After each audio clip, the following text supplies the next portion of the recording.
உறவுகள். நாம இந்த அமானியத்தை சரியான முறையில் பேணி இருந்தால், ஒருவேளை அமல்களில் குறைபாடு இருந்து நாம் வலிக்கு விழக்கூடிய, நரகத்தில் விழக்கூடிய ஒரு சூழல் ஏற்பட்டாலும் இந்த அமானியமும் இந்த இரத்த பந்த உறவும் நம்மை தூக்கி சுவனத்திற்குள் போட்டுவிடும்.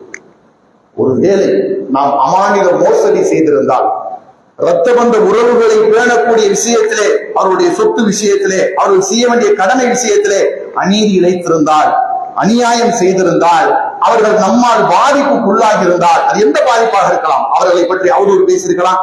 நீங்க சொந்தக்காரனை பற்றி பேசுறதுனால நமக்கு சக்கரை பொங்கல் சாப்பிடறமா இருக்கு, அடுத்தவன் கதையெல்லாம் பேசுற மாட்டேன் இல்ல, அப்படியாமல இல்ல மகன் இப்படியாமல அது அப்படியாமல, இது நமக்கு அல்வாதுங்கிற மாதிரி இருக்குல்ல. இது எல்லாம் இப்ப தெரியாது. உறவுகளை பகைத்து பழித்து பிரித்து இங்க செய்யக்கூடிய சேட்டைகள் எல்லாம் எங்க தெரியும், அங்க தெரியும். அந்த பாலத்தை கடக்கும் பொழுது ஒருவேளை நாம் அமல்களில் குறைந்து அல்லது நம்முடைய அமல்கள் அல்லாஹ்விடத்தில் ஏற்றுக்கொள்ளப்படாமல் நிராகரிக்கப்பட்டு தப்பிப்பதற்கு வழியே இல்லாத போது இந்த இரத்த பந்த உறவுகளை நாம் சரியாக பேணி இருந்தால் இது நம்மை சுவனத்தில் கொண்டு போய் சேர்த்துவிடும். இது ஒரு விஷயம், மிக அடிப்படையான விஷயம் இருக்கிறது என்பதை கவனத்தில் கொண்டு, இதுவரை நம்முடைய இரத்த பந்த உறவுகள்ல முதலாவது இடம் தாய்க்கு, இரண்டாவது இடம் தந்தைக்கு, உடன் பிறந்த சகோதர சகோதரிகளுக்கு, அப்படி வரிசையா அல்லாஹ் பட்டியலிட்டு திருமுறை குர்ஆனில் சொல்வதில் தாயிடத்தில் உறவை பேணக்கூடிய விஷயத்தில் தவறளித்திருந்தால், இந்த ஜும்மா முடித்த பிறகு தொழுக நோன்பு அதெல்லாம் ரெண்டாவது, அவர்கள் மன்னிக்காத வரைக்கும், அவர்கள் உள்ளம் குளிராத வரைக்கும் மறுமை நாளில் சுவனத்தை நாம் அடைய முடியாது.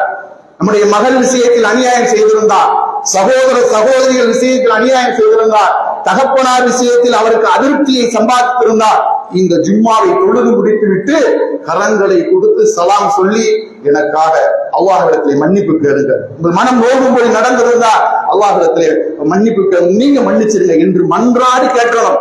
ஜனாசாவை போட்டதுக்கு போறோம், இவரை தவறு செஞ்சுதா மன்னிச்சுக்கோங்க, நம்ம கேட்க முடியாது.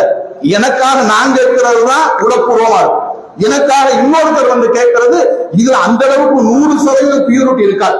அப்ப நான் தப்பிக்கணும், நரகத்தை விட்டு தப்பிக்கணும், நீங்க தான் நிற்பீங்க, தடையா நிற்பீங்க. ஒருவேளை உங்களிடத்துல கோபமா பேசியிருக்கலாம், ஒருவேளை உங்களிடத்துல மனக்கசப்பை உண்டாக்கி இருக்கலாம், உங்களை கஷ்டப்படுத்தி இருக்கலாம், சிரமப்படுத்தி இருக்கலாம், மனம் நோகும்படி செய்திருக்கலாம். அல்லாஹ்வுக்காக நீங்க மன்னித்து விடுங்கள் என்று கரத்தை பிடித்து, நமக்கும் வாய்ப்பு இருக்கிறது, அவர்களுக்கும் வாய்ப்பு இருக்கிறது, 2 பேர் ரூஹை அல்லாஹ் போட்டிருக்கிறான். இப்பயே போய் நம்ம செஞ்சிடணும், மன்னிப்பு கேட்டு விட வேண்டும். அல்லாஹ் நமக்கு அருள் புரிவானாக. உறவுகளை பேணுவோம், அதன் மூலமாக உயர்வடைவோம் என்று சொல்லி உரையை திரையிடுகிறேன். வாஹர் தாவானா அல்ஹம்துலில்லாஹி ரப்பில் ஆலமீன். அஸ்ஸலாமு அலைக்கும் வரஹ்மத்துல்லாஹ்.